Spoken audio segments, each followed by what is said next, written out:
Hey everybody, welcome back to another episode of Ask Edutyping. My name's Mike Gesowich, and I'm co-founder of Teaching.com, Typing.com, and Edutyping.com. Each week, we broadcast through Facebook, where we field questions from our student and teacher audience, from users of Edutyping and Typing.com, as well as the keyboarding industry at large. So we always start each week with a tip of the week. So this week, I've chosen what we call a graphing motivator. So this tip works great at motivating students to increase their words per minute and their accuracy in a sequential pattern throughout either a school year, a semester, or a quarter, or however long you're teaching keyboarding. Here's how it works. So start by passing out a piece of graphic paper to each student, have them write their name at the top. They can either store this with you in a folder at your teacher's desk or in their own student desk. Here's how to utilize this really good motivational tool for encouraging students to increase their accuracy and speed each week in keyboarding. So you start by labeling the axis on the graph paper. At the bottom, you'll label it week, or you could label it day, depending upon the increments that you want to use this activity for. And then on the left-hand side, you want to put their net words per minute, which is basically a calculation of their combination of their words per minute and their accuracy. And you'll want to start with increments. I recommend 5. So you would do 5, 10, 15, 20, 25, and so on, moving up the scale. And then at the bottom here, place your incremental time frame. In this particular example, I used weeks. And as students complete each day or each week, they'll tabulate what their words per minute net is for that particular incremental time frame. So I'll just put a few plotted dots here for each week. And obviously the goal is for students to see a steady increase in their keyboarding progress. And you can also, after you complete several weeks, a good recommendation is you could post these inside of the classroom, or it's a great tool for you to basically walk around and say, hey, seems like you're making good progress this week. So that's our tip of the week. It's called the Graphing Keyboarding Motivator. So each week we field questions from our user audience. Typically, I'm joined by one of my colleagues, but we have a company workshop going on today.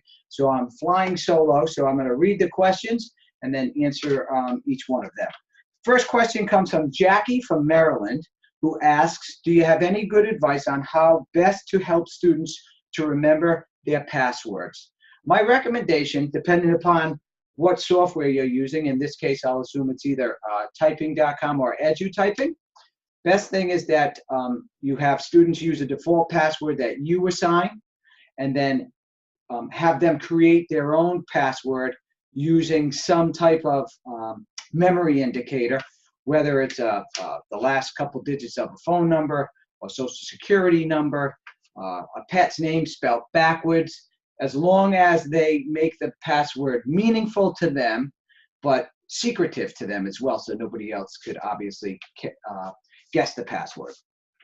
Second question comes from Renee in Arkansas, who asks, is there a report showing what students have completed on the word processing lessons? And do they have to print those lessons out in order to be graded? That's a great question, Renee. And if you're not aware, last week we launched a brand new unit in the secondary curriculum of Edutyping called Word Processing. Our quest is to start to build a library of resources that your students can use after they've learned the keyboard to further their technology skills in computer applications as well as technology literacy. And the first add-on that we put was word processing. So what we did was we are really interested in hearing user feedback like Renee's from Arkansas. So what we started with was just downloadable lessons where students follow a set of instructions, create a document, and they'll either print that document or save that document and then hand that in for manual grading. And we do have in the teacher portal answer keys provided for all of the word processing lessons. So although it's not auto-graded right now, what we do is we will compile feedback like this from our users and then build additional features. And then eventually we will have an automated system for all of our different curriculums.